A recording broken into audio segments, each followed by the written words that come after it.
important thing is to avoid a fragmented environment.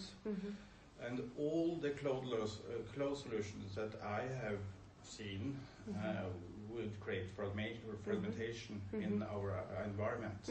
So, but of course, in the future, it's possible to integrate vendors' clouds without fragmentation. We of course will need to look at it. Okay. Yeah. It all comes to the design. So yeah. Understood. Yeah.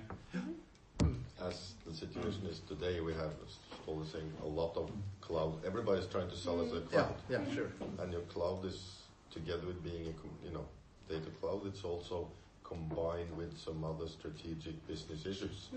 Because you want to take over some functions, you want to sell added value, you want to do this and that. And that's maybe one of the main reasons why we cannot have it from 5, 6, 7 different vendors.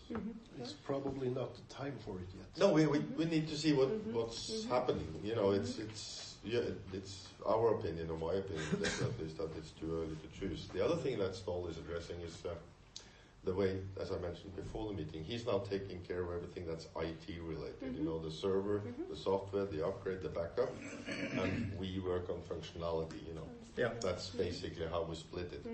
Yeah. And his problem, our problem, is that you don't have people with the right competence on the IT side, and that's not only you, that's everybody. And it's, what should I say, Siemens have disappointed us, Schneider has disappointed us, because it's not Siemens and Schneider, it comes down to one person very often. We are not being,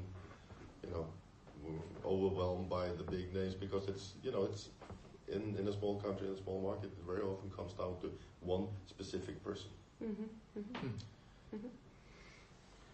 We don't think clouds, as they're operated now, will support us in our efforts to embrace, so to say, disruptive technologies, because they don't disrupt anything, they just fragment as it is now. But personally, I don't think it will be like that for years to come, because no one has that need. Nobody needs to be fragmented. Yeah.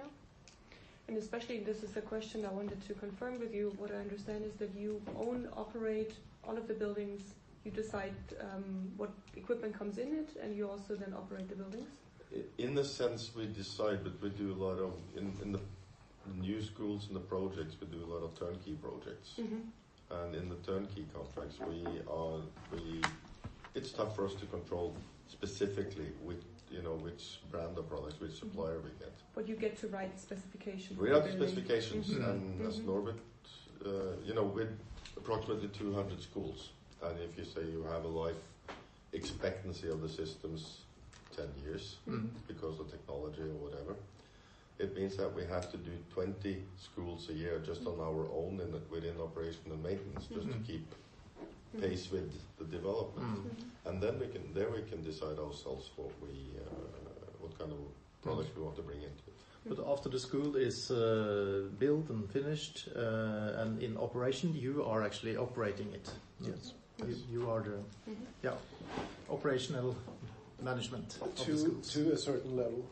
It's a local level of operations. And then you mostly quite low confidence. But the day-to-day operation, if it's cold here, you have to get warmer. If it's hot, cold. Yeah, right. And that's done locally. We could add that we at the schools we have a technical net, which we have everywhere. So 5-6 years ago, there was a lot of local nets not connected to our net. But last 5 years we have worked quite hard to collect everything in the same net, delivered by a professional network supplier. So we have a technical net. Currently it's 165 locations, standardized on modern equipment. So, but there are still quite a lot old installations left with non-standard equipment on the network side. So Yeah, there- okay. we still have 5 years left to get over all the properties, I guess. Yeah. And then what's 5 years old today will be 10 years old. So we are Yeah. always in that situation. Yeah. 5 years ago, we were 5 years old. Yeah. Absolutely. Okay. So you said 65 buildings are connected. 165. 165. 165 schools. All in all, approximately 800 buildings. Oh, okay, so it's 200 schools, 800 buildings. That's so, key figures. Okay. 1.5 million square meters, Mhm. 200 schools, 800 buildings. Those are the figures. 95,000 people who have to be And we confirmed. have 95,000 people or clients, Mhm. as in pupils, Mhm. going in and out of the schools. Mhm. And as we say, lawyers and journalists are overrepresented among the parents. So we are being watched. We have customers that follow us quite closely. Yes, yeah. Yeah. Okay. If So we you don't, don't. if we get it wrong, then If we get and 400 kids cannot be in school. Mhm. Well, So it's then not- there's 400 parents who can't get to work. Understood. And They every have kid has every- 4 parents these days. Have a lot of time to write to everybody. Understood. So it's not the service level agreement that keeps you on top of your toes, but it's No. more of the knowing what happens if It- this building is down. It is a service level agreement in a way, but not the way you would think if you compare it with, facilities management Mhm. industry in Central Mhm. Europe. Then Yeah. it's no SLA. It's, Mhm. but there is the way we build and operate. Then there's another municipal institution that runs the schools. Mhm. Yeah, sure. So we have contracts. They lease the buildings from us. Mhm. We only have one client, but it's a big one. Yeah. Mhm. Yeah. Mhm. Yeah, we have one client, and at the same time we have 95,000. 95,000 clients. Yeah. But then there's, rigid contract Yeah. because a lot of money involved, right? Mhm. Mm. Mhm. The investment budget for Undervisningsbygg for the next 4 years is about $1.5 billion. Mhm. So you're budget driven. They give you a budget, and then you can distribute to kind of. He has to make sure we spend the money. Yes, you have to spend the money, and you have to spend it wisely. Yep. Mhm. And there is also the lease that our customer pays to us. It's €500,000, €500 million Yeah. per year. So it's big money, big numbers. Everything has to work every day. Mhm. Yeah. Mhm. So how do you said you manage the buildings. What does your day look like? Do you go and look through the buildings, or how do you keep? No, because we have operates in every school, Mhm. and they do this.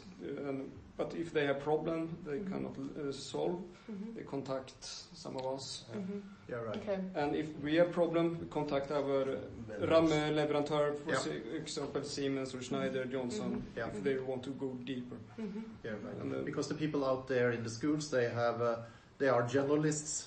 They know a lot of things, but maybe low level. Yes. Mhm. Yes. So and they use you as specialists. Mhm. Yeah. So that Good. means one of the things that could happen is way too cold in the building. For instance, if there is cold, for instance, from one air handling unit, Mhm. there goes 12 degrees Mhm. to the building. So we get some calls from school and drifts personnel, Mhm. and we have to take action Mhm. and So the- check. The teacher complains it's too cold. They inform the local janitor, whatever you would call him, Mm. and they go and don't know what to do with it. They call you. Yes. Mhm. Mm. Okay, and then what do you do? We check it on BMS station. Okay, so you log in. Yes, we have Mhm. full access to all Mhm. our BMS stations. Mhm. So if we can lose some of these problems, so we can